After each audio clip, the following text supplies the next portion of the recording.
Hello, എല്ലാവർക്കും നമസ്കാരം. ഞാൻ ഡോക്ടർ ശ്രീലക്ഷ്മി BS. കഴിഞ്ഞ ദിവസം നമ്മൾ ന്യൂസിൽ കണ്ടിരുന്നു, കണ്ണൂരിലൊരു മോൾക്ക് തൊണ്ടയിൽ ചൂയിങ്കം കുടുങ്ങി ശ്വാസതടസ്സമുണ്ടായി എന്നുള്ളത്. ഇത് നമ്മളുടെ എല്ലാവരുടെയും ലൈഫിൽ എപ്പോൾ വേണമെങ്കിലും സംഭവിക്കാൻ പറ്റുന്ന ഒരു കാര്യമാണ്. ഇന്ന് ചോക്കിങ്ങിനെ പറ്റി സംസാരിക്കാം. നമ്മൾ കഴിക്കുന്ന ഭക്ഷണ പദാർത്ഥങ്ങൾ, അതായത് കപ്പലണ്ടി പോലുള്ള നട്ട്സോ അല്ലെങ്കിൽ മറ്റ് ആഹാര പദാർത്ഥങ്ങളോ അല്ലെങ്കിൽ കുട്ടികൾ കളിക്കാൻ ഉപയോഗിക്കുന്ന ചെറിയ ചെറിയ കളിപ്പാട്ടങ്ങളോ റബ്ബർ, ഇതൊക്കെ മൂക്കിനകത്തിടുകയോ വഴി നമ്മുടെ ശ്വാസനാളത്തിൽ ഭാഗികമായോ അല്ലെങ്കിൽ പൂർണ്ണമായോ ഒരു തടസ്സം ഉണ്ടാക്കുന്നുണ്ട്. ഇങ്ങനെ ഉണ്ടാക്കുന്ന ഈ ശ്വാസതടസ്സമാണ് ചോക്കിങ്. സാധാരണയായി കുഞ്ഞു കുട്ടികളിലും വളരെ പ്രായം ചെന്നവരിലുമാണ് കൂടുതലായും ചോക്കിങ് കണ്ടുവരുന്നത്. ഇതുകൂടാതെ നമ്മുടെ ചില സ്വഭാവങ്ങളും ചോക്കിങ്ങിന് കാരണമാകുന്നുണ്ട്. അത് ഏതൊക്കെയാണെന്ന് വെച്ചാൽ, ആഹാരം കഴിക്കുമ്പോൾ സംസാരിക്കുക, ചിരിക്കുക തുടങ്ങിയവയാണ്. നമ്മൾ ആഹാരം കഴിക്കുമ്പോൾ സംസാരിക്കുകയും ചിരിക്കുകയൊക്കെ ചെയ്യുമ്പോൾ നമ്മൾ കഴിക്കുന്ന ആഹാരം കറക്റ്റായിട്ട് നമ്മുടെ അന്നനാളത്തിൽ പോവാതെ അത് ശ്വാസനാളത്തിലേക്ക് കയറി തടയുവാനുള്ള സാധ്യത കൂടുതലാണ്. അതുപോലെ തന്നെ വളരെ വേഗം വലിച്ചു വാരി ആഹാരം കഴിക്കുന്നതും ഇതിനൊരു കാരണമാകുന്നുണ്ട്. ഈ ശ്വാസതടസ്സം എങ്ങനെ തിരിച്ചറിയാമെന്ന് നോക്കാം. സാധാരണയായി ശ്വാസമുട്ടൽ സംഭവിക്കുമ്പോൾ ആളുകൾ നന്നായിട്ട് പരിഭ്രാന്തരാവാറുണ്ട്. ചിലരാകട്ടെ അവരുടെ രണ്ട് കൈയും കഴുത്തിനു ചുറ്റും ഇങ്ങനെ കൂട്ടിപ്പിടിക്കാറുണ്ട്. അതുപോലെ പേഷ്യൻ്റ് ചുമയ്ക്കുകയും ശ്വാസം എടുക്കുമ്പോൾ ഞരക്കം പോലെ സൗണ്ട് കേൾക്കുകയും ചെയ്യാറുണ്ട്. ഇനി ശ്വാസനാളം പൂർണ്ണമായിട്ടും തടസ്സപ്പെട്ടിരിക്കുകയാണെങ്കിൽ പേഷ്യൻറ്റിന് സംസാരിക്കുവാനോ ചുമയ്ക്കുവാനോ ഒന്നും കഴിഞ്ഞെന്ന് വരില്ല.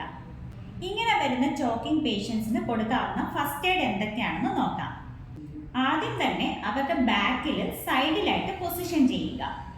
അതിനുശേഷം ഫസ്റ്റ് എയ്ഡ് കൊടുക്കുന്ന ആളുടെ ഒരു ഹാൻഡ് പേഷ്യൻ്റെ ചെസ്റ്റിൽ വെക്കുക. പേഷ്യന്റിനെ ചെറുതായിട്ട് ഫ്രണ്ടിലേക്ക് കുനിച്ചു നിർത്തുക. ഫസ്റ്റ് എയ്ഡ് കൊടുക്കുന്ന ആളുടെ പ്രോമിനന്റ് ഹാൻഡ് ഉപയോഗിച്ച് ബാക്ക് ബ്ലോ ചെയ്യണം. അതായത് നമ്മുടെ തോളെല്ലിൻ്റെ മധ്യഭാഗത്തായിട്ട് കൈയുടെ ഹീല് വെച്ച് 5 ബ്ലോ കൊടുക്കണം. 5 വട്ടം നന്നായിട്ട് തട്ടണം. ഇങ്ങനെ ചെയ്യുമ്പോൾ ഫോറിൻ ബോഡി പുറത്തു പോയി പേഷ്യന്റിന് എന്തെങ്കിലും ഇംപ്രൂവ്മെന്റ് വന്നിട്ടുണ്ടോ എന്ന് ശ്രദ്ധിക്കണം. ഒരു മാറ്റവും പേഷ്യന്റിൽ കാണുന്നില്ല എന്നാണെങ്കിൽ വീണ്ടും അബ്ഡോമിനൽ ത്രസ്റ്റ് കൊടുക്കാൻ സ്റ്റാർട്ട് ചെയ്യേണ്ടതാണ്. അതായത് പേഷ്യന്റിന്റെ പുറകിൽ ഫസ്റ്റ് എയ്ഡ് കൊടുക്കുന്ന ആള് നിൽക്കുക. അതിനുശേഷം ഫസ്റ്റ് എയ്ഡ് കൊടുക്കുന്ന ആളുടെ ഒരു കാല് പേഷ്യന്റിന്റെ 2 കാലിനും ഇടയിലായി മുട്ട് ചെറുതായിട്ട് മടക്കി പൊസിഷൻ ചെയ്യുക. ഒരു കൈ മടക്കി തമ്പ് പേഷ്യന്റിന്റെ ദേഹത്തോട് വരുന്ന രീതിയിൽ പൊക്കലിന് മുകളിലായി പ്ലേസ് ചെയ്യുക. മറ്റേ കൈ ഈ കൈയിനെ കവർ ചെയ്യുക. കൈ പൊസിഷൻ ചെയ്തതിന് ശേഷം ഇൻവേർഡ് അപ്വേർഡ് ആയിട്ട് 5 വട്ടം അബ്ഡോമിനൽ ത്രസ്റ്റ് കൊടുക്കുക. ഇത് ചെയ്യുമ്പോഴും ഫോറിൻ ബോഡി പുറത്തു പോകുന്നുണ്ടോ എന്ന് ശ്രദ്ധിക്കേണ്ടതാണ്. ഇങ്ങനെ ഓൾട്ടർനേറ്റ് ആയിട്ട് 5 തവണ ബാക്ക് ബ്ലോയും അബ്ഡോമിനൽ ത്രസ്റ്റും കൊടുക്കേണ്ടതാണ്. അതിനുശേഷവും പേഷ്യന്റ് പ്രതികരിക്കുന്നില്ല, ബോധം പോയി എന്നുണ്ടെങ്കിൽ പേഷ്യന്റിനെ നിരപ്പായ ഒരു പ്രതലത്തിൽ കിടത്തി CPR സ്റ്റാർട്ട് ചെയ്യേണ്ടതാണ്. ചെസ്റ്റ് കംപ്രഷൻ കൊടുത്തു കഴിഞ്ഞ് കൃത്രിമ ശ്വാസോച്ഛ്വാസം കൊടുക്കുന്നതിന് മുന്നേ തന്നെ പേഷ്യന്റിന്റെ വായിൽ കാണത്തക്ക രീതിയിൽ എന്തെങ്കിലും ഫോറിൻ ബോഡീസ് ഉണ്ടോ എന്ന് ശ്രദ്ധിക്കുക.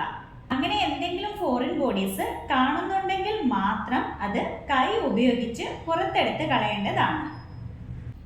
ഇനിയിപ്പോൾ അബ്ഡോമിനൽ ത്രസ്റ്റ് കൊടുക്കാനായി വേസ്റ്റിൽ നമുക്ക് കൈ എത്തുന്നില്ല എന്നുണ്ടെങ്കിൽ, അതായത് പ്രഗ്നൻ്റ് ആയിട്ടുള്ള ലേഡീസിലോ അല്ലെങ്കിൽ അമിതവണ്ണമുള്ളവരിലോ ഒക്കെ നമുക്ക് കൈ എത്തിപ്പിടിക്കാൻ പറ്റുന്നില്ല എന്നുണ്ടെങ്കിൽ, അങ്ങനെയുള്ള കേസുകളിൽ അവർക്ക് അബ്ഡോമിനൽ ത്രസ്റ്റിന് പകരം ചെസ്റ്റ് ത്രസ്റ്റ് ആണ് കൊടുക്കേണ്ടത്.